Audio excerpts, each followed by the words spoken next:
Buenas and half a day. My name is Emmanuel Santos, and I would like to thank you all for viewing my research and methods chemistry presentation on the pharmacology and effects of kava, a traditional island beverage. Before we get started, here's an overview of the different sections I'll be discussing today. The first is an introduction on kava, including key background information, as well as some of the questions that interest us surrounding kava. Next, I will discuss the findings on kava based on past studies and the information that we have learned from them.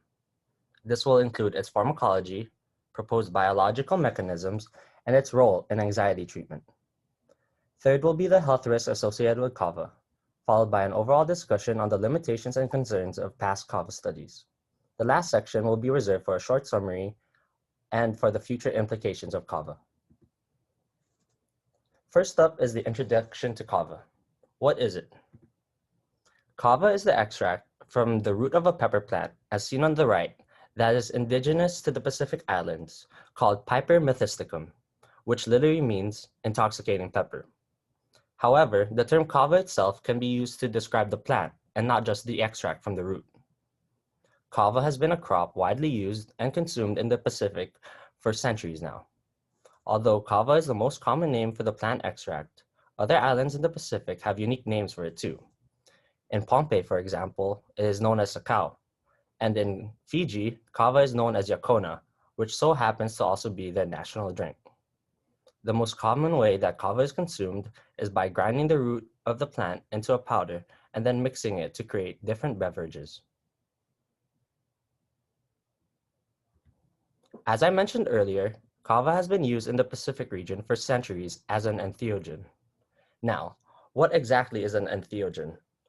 An entheogen is a chemical substance, typically of plant origin, that is ingested to produce a non-ordinary state of consciousness for religious or spiritual purposes. In fact, humans all over the world have been using entheogens to alter their consciousness for millennia. The most common entheogen consumed in the world is actually alcohol. Kava is consumed because it's known to have psychotropic, anxiolytic, and mild euphoric effects. Muscle relaxation and numbing of the mouth are also some reported effects of kava consumption. The kava beverage, as seen on the right, is an earthy, non-alcoholic, and non-addictive beverage that has quickly been growing in popularity outside of the Pacific Islands. In Europe and North America, kava and its products are being marketed for recreational use and for its proposed anti-anxiety properties.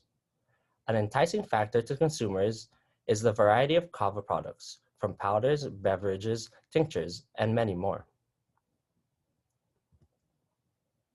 Since we have described kava and what it is, it's time to determine some of the impending questions that we have regarding its use. These impending questions include concerns about safety, toxicity, and dosage. How safe is it to consume kava for prolonged amounts of time? What regulations should be put in place to better protect kava consumers? All in all, kava is a natural product extract that is increasingly being used commercially as a result of being marketed as an anti-anxiety beverage. However, substantial information is still unknown regarding its pharmacological effects, biological pathways, and safety. Evidence from past studies is presented here to further understand kava and learn how it could possibly be used for anxiety treatment. Now I'll be discussing findings from past kava studies regarding kava's chemical composition, pharmacology, and its proposed role in anxiety treatment. Kava's pharmacology. Kava is found to contain these lipophilic compounds called kavalactones or kavapyrones, which are compounds said to be responsible for most of kava's pharmacological activity. As seen on the right, there is an illustration of the Piper methysticum plant, with its top part separated from the roots. It was found that the kavalactones are actually more highly concentrated in the roots, root stem, and rhizomes of the kava plant. It was also noticed that there was some type of diminishing concentration gradient for the kavalactones as you approach the aerial parts of the plant. On the other hand, the toxicity of kava works in the opposite type of concentration gradient. Kava possesses toxic alkaloids like pipermethystine that have a high concentration in the aerial parts, but diminish as you approach the root of the plant. To go into further detail about cavalactones, there are about 18 known cavapyrone compounds. However, up to 96% of their activity is attributed to 6 of the 18. The structure of the 6 major cavalactones are pictured below.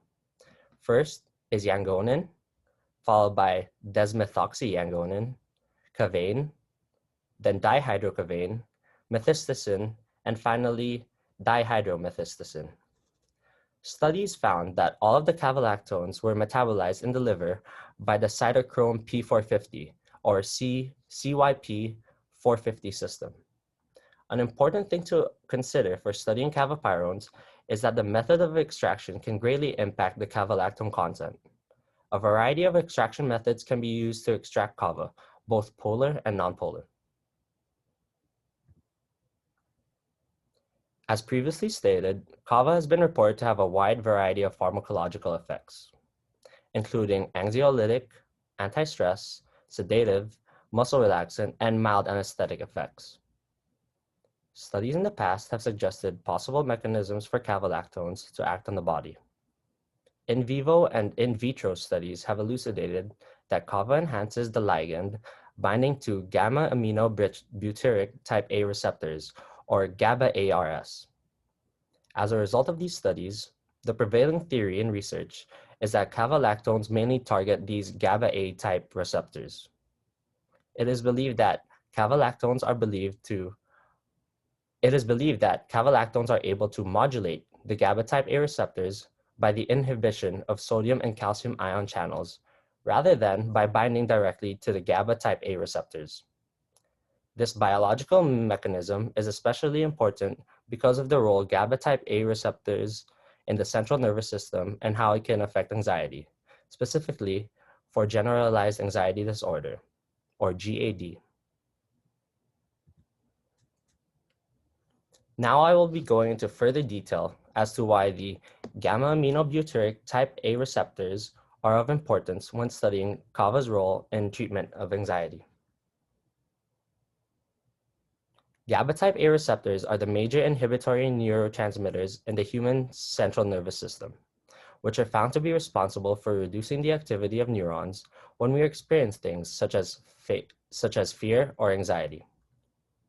In one study conducted, a 2-electrode voltage clamp technique was used to assess the functional properties of kava at different subtypes of human recombinant GABA type A receptors. Researchers found that kava positively modulated all receptors regardless of their subunit composition. It is hypothesized that kava modulates these receptors by increasing the density of receptors binding sites without directly binding to the receptor itself. Studies also conducted to test the interaction of benzodiazepines, a common sedative for anxiety treatment, and kava on the GABA type A receptors.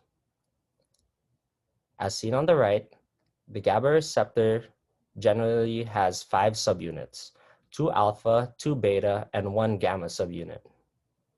In the presence of benzodiazepine, the benzodiazepine will allosterically bind to the gamma subunit on the receptor, causing GABA to be more effectively binded to the alpha subunit on the same receptor.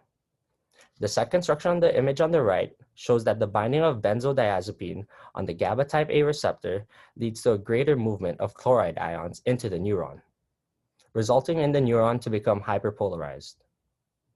When a neuron is hyperpolarized, it becomes less sensitive to stimuli, thereby suppressing the central nervous system. As seen on the rightmost figure, kava acts in a similar manner to bring the neuron into a hyperpolarized state, although the exact mechanism is still unknown. When kava was tested in the presence of naloxone, which is a drug used to treat opioid overdoses, naloxone was found to have no effect on the biological activity of kava. This provided a good indication that kava's pharmacology does not involve interacting with the opioid receptors in our body, which is always a concern when dealing with potential medical treatments. Also, do not mind the third figure on the right, as it deals with valerian's effects on the GABA type A receptor, which is outside the scope of this study.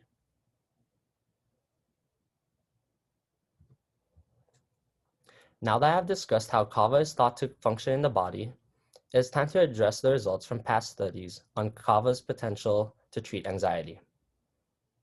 A meta-analysis was conducted on 7 past trials for a total number of 380 clinical participants. In one specific 24-week trial, patients were dosed with 100 milligrams of dry kava powder 3 times each day. Each dose of dry kava powder contained 70 milligrams of pure cavalactones, for a total dosage of 210 milligrams pure cavalactones per day. The Hamilton Anxiety Rating, or HAM-A scale, was used to assess the effect of kava versus the effect of the placebo on anxiety scores. The statistical analysis resulted in a significant decrease in the Hamilton Anxiety Rating score for patients receiving kava treatment as opposed to those receiving the placebo.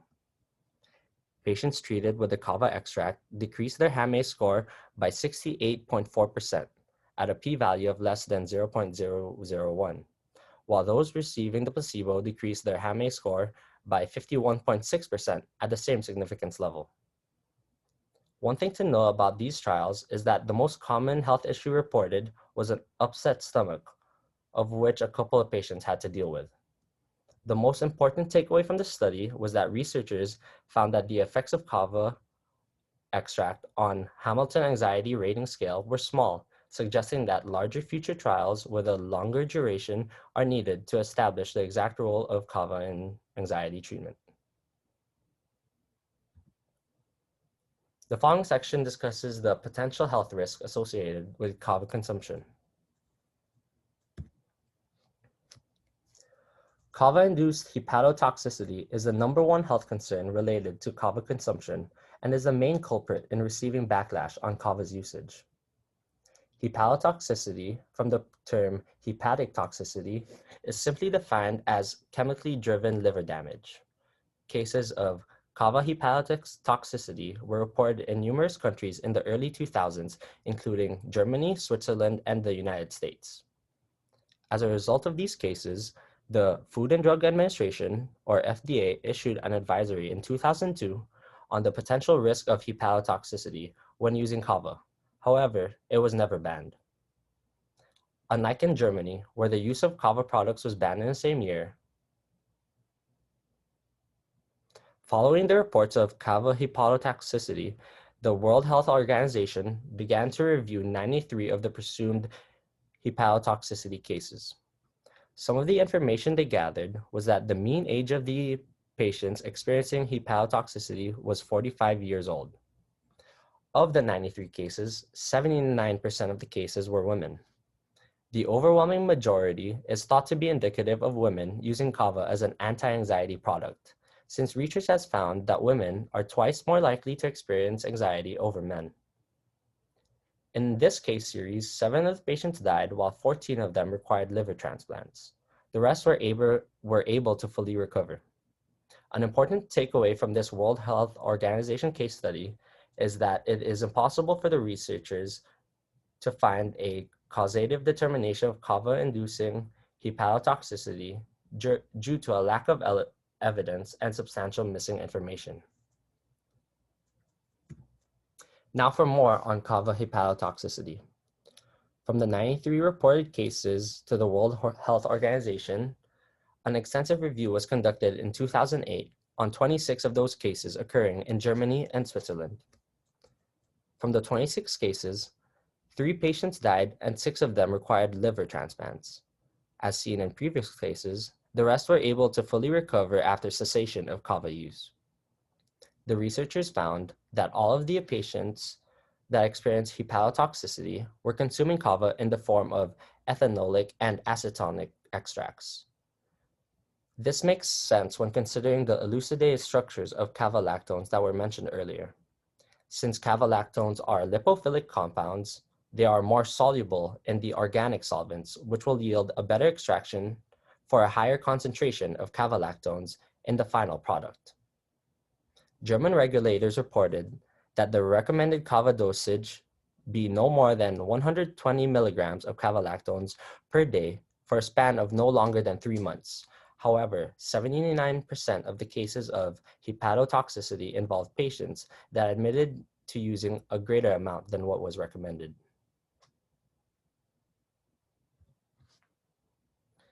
Hepatologists have defined the three greatest risks dealing with Kava hepatotoxicity and how it can be avoided. The first risk comes from excessive Kava exposure, which can result from either consuming too high of a dosage or from consuming too long of a period of a time. The second risk stems from the usage of impure kava products. This entails using laboratory synthesized cavalactones, such as synthetic kavain, which has been found in kava products where the actual Piper methysticum plant is scarce. Because the plant may not be widely available in other countries where it is used commercially, harmful and more toxic alternatives to the plants are used. For example, two closely related pepper plants called Piper aduncum or Piper aurantum are being substituted for the original kava plant in these cases. These plant substitutes contain a far smaller amount of natural cavalactones and instead are enriched with synthetic kavain, which leads to an impure and potentially harmful kava product. The final risk mentioned by the hepatologist regarding hepatotoxicity comes from using substandard cultivars. As I mentioned earlier, the toxicity of the plant increases as you approach its aerial parts due to the presence of toxic alkaloids, like pipermethystin. So, if these aerial parts are included in the extraction, then the product is going to be more toxic. Additionally, there have been over 200 different kava strains or cultivars that have been characterized. Some of these strains of kava are unlike the traditional cultivars used, and more importantly, they are more toxic than other strains. The traditional strains, sometimes called the noble or medicinal kava strains, have long been identified in the Pacific Islands for safe consumptions after centuries of use. On the other hand, some of the other kava strains can be very harmful and toxic. Three examples of other kava cultivars that are believed to be more harmful are listed below. There is the 2-day variety, which is literally named for being notorious to cause a 2-day intoxication, followed by the witch many or the wild type varieties, and then there is an especially dangerous variety called the Easter variety because it's been found to contain pipermethystin, which is the toxic alkaloid in the roots of the plant.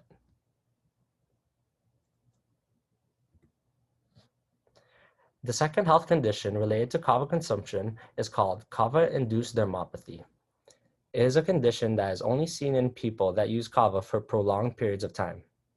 Two photos showing the different stages of kava-induced dermopathy are shown on the right. As you can see from the top photo, kava-induced dermopathy generally begins by the formation of a powdery dryness on the arms and upper back. Then if kava usage is still continued, it may progress into a non-erythematous, meaning not red keratosis, characterized by polygonal scaling. The keratosis results from a buildup of keratin coming from the keratinocytes, which are a prominent cell type in our epidermis or skin. The bottom photo on the slide showcases the keratosis and polygonal scaling that have been observed to occur in prolonged kava consumers. However, in Fiji, kava-induced dermopathy is a very common skin condition and is generally not viewed as something that requires medical treatment. Although many hypotheses have been formulated as to how kava generates this effect on our skin, the prevailing theory comes from what is believed to be a great similarity between kava-induced dermopathy and a condition called lamellar ichthyosis type 3. Lamellar ichthyosis type 3 is known to be caused by a genetic mutation that codes for cytochrome P or CYP4F22 on chromosome 19p13. The effect of the mutation on CYP4F22 is that the cytochrome can no longer effectively mediate the conversion of arachidonic acid to its oxidized product, which are needed for proper skin hydration. The mechanism for lamellar ichthyosis type 3 is similar to that of kava because cavalactones have been found to inhibit two other cytochromes, CYP4A11 and CYP2C9, which are structurally related and in close proximity to CYP4F22. It's believed to be the case that when regularly consuming high enough dosages of cavapyrones, the effective inhibition of cytochrome P4F22 occurs, causing cava dermopathy to form. As I mentioned earlier, Fijians do not really seek medical attention for treatment of this condition, and we can understand why that is so. You see, based on available research studies, it has been observed that kava dermopathy is generally reversible upon the discontinuation of kava use. And additionally, there has been no evidence provided that the kava-induced skin rash is able to progress into more severe skin or muscle conditions. Now I'll be going into some discussion topics that I've found from my research and feel that is important to bring to light. The first to discuss about what we have learned from past kava studies is the limitations on the studies themselves. From the extensive review conducted in Germany and Switzerland mentioned earlier, the investigators reported that 88% of the patients with hepatotoxicity were using other drugs and herbs. This is a major limitation because we cannot accurately state that kava directly induces hepatotoxicity when other drugs and compounds are involved. Another limitation to address is that in half of these cases reviewed, it was found that strong related disease confounders were involved. A confounder is a variable that influences both the dependent and independent variables in the study. In this example, the confounders affect the study by causing a spurious relationship between the effect of kava or cavalactones on liver damage. The strong disease-related confounders found in 13 of the 26 cases included autoimmune hepatitis, primary biliary cirrhosis, hyperthyroid hepatopathy, steatohepatitis, Epstein-Barr or cytomegalovirus infection, and herpetic hepatitis. These confounders cloud the results that can be obtained from studies on the effect of kava or on hepatotoxicity. Conversely, though, the presence of another drug or disease confounder does not effectively decline the theory of kava being a cofactor for harm.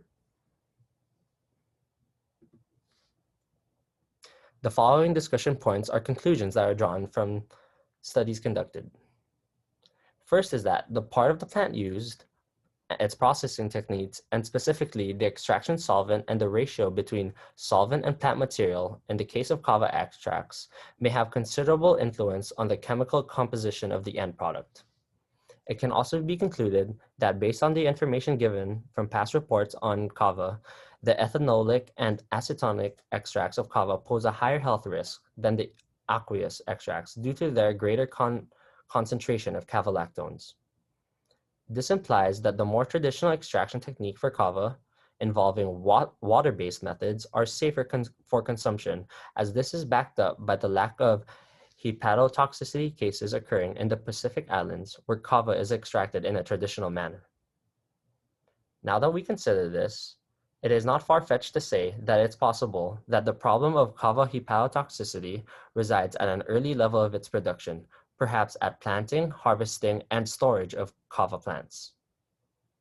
Selection of the appropriate kava cultivars and ensuring plant parts of good quality are key details that would affect the safety of its use.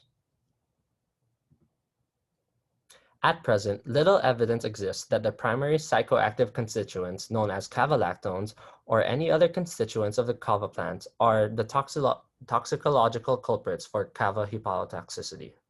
Rather, there is a growing speculation that poor kava material containing adulterants or impurities, including mold as hepatotoxins, are more likely to be responsible. Fungi that produce mycotoxins may have contaminated the parts of the root involved in extraction and may have been a cause for hepatotoxicity.